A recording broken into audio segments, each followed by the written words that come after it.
एक तरफ मान सरकार दावा कर रही है कि जो विदेशों में पंजाब के नौजवान गए हुए हैं वो भी वापस आएंगे, पर दूसरी तरफ अगर देखा जाए तो हरियाणा के जो नौजवान हैं उन्हें पंजाब में नौकरी दी जा रही है। यह कहना है श्रोमणी अकाली दल का, क्योंकि हाल ही में मानसा की एक नोटिफिकेशन जारी हुई जिसमें से 6 से 5 सब इंस्पेक्टर जो हैं वो हरियाणा के हैं, जिसको लेकर के श्रोमणी अकाली दल की तरफ से सवाल उठाए गए हैं। हमारे साथ प्रवक्ता हैं अर्शदीप कलेर, उनसे जानते हैं किस तरह से देखते हैं, क्योंकि एक तरफ तो सरकार दावा कर रही है कि हम विदेश गए नौजवानों को भी वापस पंजाब लाएंगे, पर यहाँ पर तो पंजाब के जो नौजवान हैं उन्हें नौकरी नहीं मिल रही। नहीं, देखिए, मेरा तो आज मान सरकार से स्पष्ट सवाल ही यही है कि पंजाब में चल क्या रहा है। एक तरफ तो पटवारियों को आप दूसरे स्टेट में जाते हैं, वहाँ जाके कहते हैं कि मैंने पटवारियों को तो कलम नहीं देनी क्योंकि वो भ्रष्ट हैं, लेकिन हकीकत क्या है कि यहाँ पे वो पटवारी स्ट्राइक पे गए हैं जो अंडर ट्रेनिंग, आपने पहले अपॉइंटमेंट लेटर देते वक्त कहा था कि 1 साल की ट्रेनिंग होगी, फिर आपने 6 महीने और बढ़ा दी। वो लोग प्रोटेस्ट कर रहे हैं। जो फ्रेश लोग कभी प्रोफेशन में आए हैं, आपने दूसरे सूबे में जाके सिर्फ वोटों के खातिर उन्हें भ्रष्ट कहा, फिर आपने पंचायतों को भ्रष्ट कहा। कभी राहुल गांधी आते, वो कहते हैं पंजाब का यूथ नशेड़ी है। तो इस तरीके से जो पंजाब के नौजवानों के खिलाफ एक एजेंडा चल रहा है, श्रोमणी अकाली दल को उस एजेंडे के ऊपर आपत्ति है। आज आप कहते हो पंजाब में क्या रूट कॉज है? ड्रग्स की, गैंगस्टर की, और जो पलायन हो रहा है, जो लोग यहाँ से बाहर जा रहे हैं। तो अगर तीनों फैक्टर्स को देखोगे तो वो तीनों फैक्टर्स कहाँ आके ख़त्म होते हैं? अनएम्प्लॉयमेंट के ऊपर। पंजाब में नौजवानों को नौकरी नहीं मिल रही, रोज़गार नहीं मिल रहा, जिसकी वजह से ये तीनों जो फैक्टर्स हैं ये पंजाब के नौजवानों पे भारी हैं।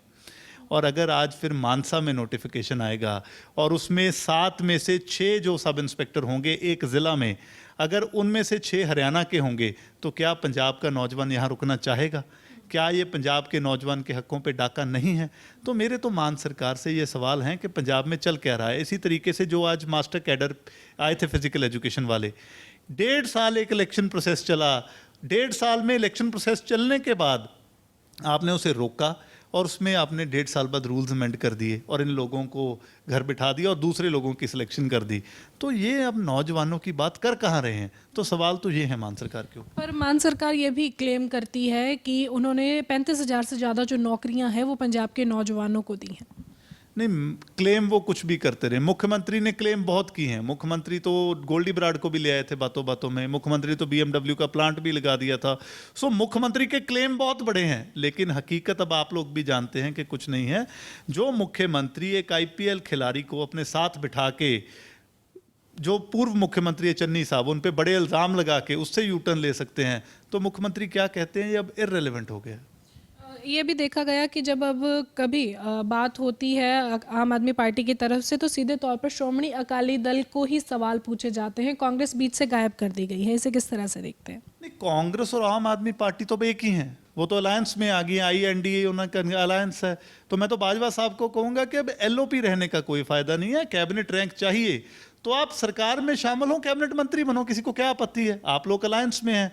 तो श्रोमणी अकाली दल पंजाब के हकों की बात करता है। श्रोमणी अकाली दल पंजाब की पार्टी है। हमारी लड़ाई पंजाब के हकों के लिए है, तो लगातार हम अपनी जो भूमिका वो निभाते रहेंगे। हालांकि इंडिया गठजोड़ जो हुआ है, उनका कहना है कि वो सिर्फ नेशनल लेवल पर यानी कि दिल्ली में हुआ है, अलग अलग राज्यों में इसका कोई प्रभाव नहीं पड़ेगा। क्या श्रोमणी अकाली दल को भी ऑफर है? श्रोमणी अकाली दल पंजाब के मुद्दों पे बात करता है। श्रोमणी अकाली दल सिखों की बात करता है, बंदी सिखों की बात करता है, और जो भी ऐसा कोई अलायंस INDA जैसा जिसमें कांग्रेस है, श्रोमणी अकाली दल कांग्रेस के साथ कभी स्टेज साझा नहीं कर सकती, क्योंकि कांग्रेस वो पार्टी है जिसने सिखों का पंजाब का सबसे बड़ा नुकसान किया। तो कांग्रेस के साथ कोई भी स्टेज साझा नहीं करेगा श्रोमणी अकाली दल। मेन LOP जो हैं वो कांग्रेस से थे। पंजाब में अगर देखा जाए तो सत्ता आम आदमी पार्टी के पास है और विरोधी पक्ष में ज़रूर कांग्रेस दिखाई देती थी, पर इंडिया गठबंधन के बाद किस तरह से देखते हैं? नहीं, मैं तो पहले स्पष्ट कर चुका हूं कि पंजाब में आज कोई लीडर ऑफ ऑपोजिशन ही नहीं है। कांग्रेस अब यहाँ पे ऑपोजिशन पार्टी नहीं रही है, वो सरकार की भाईवाल है। सरकार के साथ जब राहुल गांधी और अरविंद केजरीवाल ने एक्नॉलेज ही कर दिया INDA को, जब सीट शेयरिंग पे विचार हो रहा है, तो अलायंस तो उनका कन्फर्म है, वो तो हो ही गया। हरपाल चीमा साहब ने कह दिया, प्रताप बाजवा साहब ने कह दिया, अब तो फॉर्मेलिटीज़ बाकी हैं। नहीं, मुख्यमंत्री अगर डिनाई करते हैं तो मुख्यमंत्री वो मीटिंग में क्यों जाते थे? अगर मुख्यमंत्री कहते हैं कि हम खुद लड़ने में भी सक्षम हैं, जीतने में भी सक्षम हैं, तो फिर मुख्यमंत्री वो मीटिंग में क्या करते थे? मुख्यमंत्री को उन मीटिंगों का भी बायकॉट करना चाहिए था।